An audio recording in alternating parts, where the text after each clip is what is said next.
We have Tressa Rockwood and Barbara Stone of Rockwood Stone Wealth Management. They are here to tell us about some common mistakes that people often make in connection with their 401k retirement savings. I found out I was doing a bunch of these, so listen up, folks. Well, I guess where do we start? Oh, that's right. There's lots of mistakes. You know, the fact that there's fewer pensions today and the fact that Social Security could possibly be lower in the future puts more pressure on your 401k. That's what you're going to have to live on in retirement. So for those people who have a choice, we think the biggest mistake of all is not contributing. But we found 4 other common mistakes that we see people making with regard to their 401ks. So the first big mistake that we notice is that people settle for the match. You know, if you're an employee, typically you know if your company's matching your contributions, and usually the contribution is about, or the match is about 3%. So they're smart enough to go after the 3%, contribute 3% and get the match. But lots of times that's all they do. But as you progress in your career, you need to up that percentage.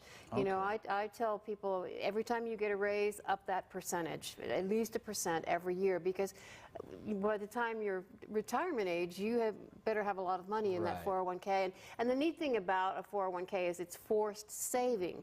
You know, you contribute to that thing and then you live on the rest of your paycheck. So it's kind of painless if you inch it up by a couple percentage points each year. If you can do it, do it. Don't just settle for the match. All right. The second mistake that we see is people don't make an asset allocation. In other words, they don't choose a fund, so the money could potentially, in some plans, just sit idle, or they don't make the right choices. So actually move the money around a little bit. Okay. So today, to make it easy for people, there are such things as target date funds. Look for those in your 401k.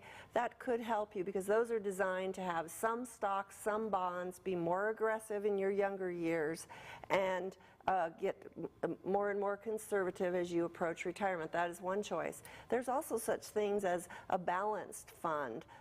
So look for those types of words as you make your choices. A balanced fund is a certain percentage of bonds and a certain percentage of stock, and you can choose it based on your own risk tolerance. And to visit it once a year, look at it on your anniversary date of your job or your birthday or a date that comes along and say, are things still doing correctly?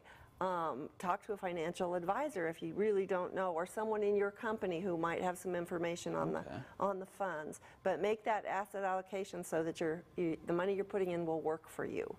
Another one we see is people tie up too much of their retirement savings in their company stock. You know, even if, Enron, if you remember Enron, but even if your company is doing very, very well and has great prospects for the future, you just never know when something could turn against the company and they could start laying off people and not selling as much product, and therefore the stock price or value will go down, and here you are kind of like a sitting duck, a real victim. So most experts advise only about 15–20% of your retirement savings should be in company stock. If they match your contributions with company stock, make a point of selling it when you can to get that allocation back down to no more than 20%. You'll be glad you did. And remember Enron, you know, people are still eating cat food because of that. And the final thing is, please don't use your 401k as a piggy bank. Now, most 401k plans have loan provisions so that if you need to borrow from it, you can, and then you pay yourself back. The problem is your money isn't there to grow and compound as it should, as you need it to be there for your retirement. You are paying it back slowly with a little bit of interest, but it's not going to compensate for, you know, the market has come up about 116% since 2008, so if your money wasn't there, it wouldn't have gained. And if you were to leave your job prematurely for some reason, all of that outstanding loan balance becomes taxable. So it's one of the hugest mistakes we see people make is borrowing from their 401k. All right. Well, cool. Thank you very much for stopping by this morning. Our pleasure.